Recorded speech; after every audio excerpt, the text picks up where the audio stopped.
Okay, I'm Susan. I'm 32. I'm from South Carolina originally. Moved to New York 7 years ago. I work in marketing. I love it. I work in the beauty industry. Tell me about your biggest heartbreak.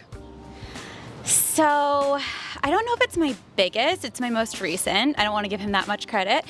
I was dating someone for like 3 years, like off and on. I knew it wouldn't work out, and I ignored red flags. But I found out he was like seeing someone else and telling her he loves her. So I was devastated. How'd you find that out?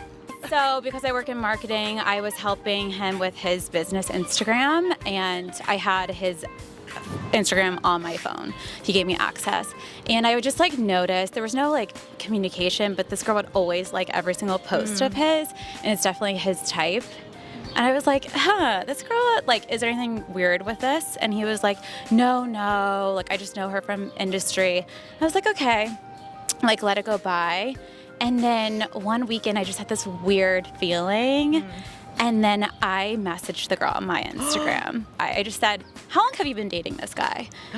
And Strategic, I like that. yeah, this girl accepted right away, and she was like, why? And I was like, well, like, I've been seeing him for this long, and Oh, I'm so sorry that happened.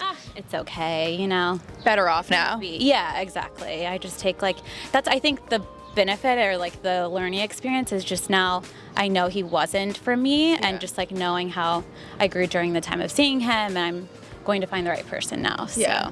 Tough while it happens, but you don't want to end up with someone like that anyway. Yeah. How long did it take you to move on from it? I feel like I'm finally on from it, but it took a while. I think not until maybe March of this year, but it was like November last year, so maybe 5 months. Are you someone who, after, whether it's like a heartbreak or something ends with someone, are you someone who likes to get right back into dating? Or do you feel like you are someone who just needs to like take the time on your own? Because no right or wrong answer, but I just know people go both ways. Yeah, I tried both. I was like, oh, like, should I? I also like speak with a therapist every week, and I asked her, I was like, should I like go into this or not? And she was like, yes, girl. And I was like, oh, I don't know. So I tried, and then I kept like going on dates with these guys on, Hinge or whatever, and I just was not enjoying my time, and it made me feel worse because I just kept getting let down, and I was like, oh my gosh, like I'm never gonna find my person.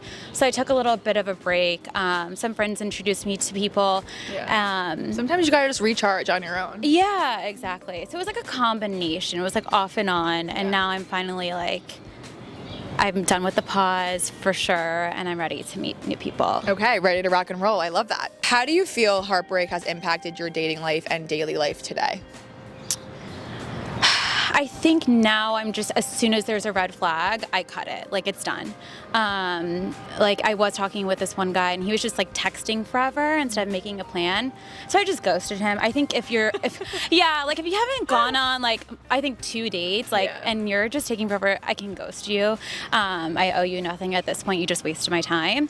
And like, old me would have been like, I need this validation. I need to keep texting him for him to flirt with me, for eventually us to have this date. And I'm like, no, like, I need to be by myself. I don't need another guy to like. You're a woman on a mission. No time for that. Yeah. Do you go towards any unexpected sources of support or comfort during your time of healing when you're heartbroken? Retail therapy? I don't know. Amen. No. Where are we shopping? Yeah, I know. But like I said, therapy, I mean, definitely like shopping helps. I also Therapy and retail therapy. Yeah. All the therapies. And like getting away too, like going on a trip with your girlfriends. I was home for like 2 weeks. So I was like, oh, this is a nice mental break. It's just nice to like reset and change your environment for a little bit. Do you believe in closure? Yes, I do. My friends hate me for it because they're like, To each their own. yeah, they're like, what the fuck, Susan, you don't need closure. But like, I personally do. Like, I'm such a lover girl, and like, if I cared about someone and they were such like a big portion of my life, I have to meet up with them and just like know on my end I did everything right, and I like fulfilled everything I wanted to say and got that off of my head. Are you even down for closure if it happens like years later, or are you someone who wants it like right away?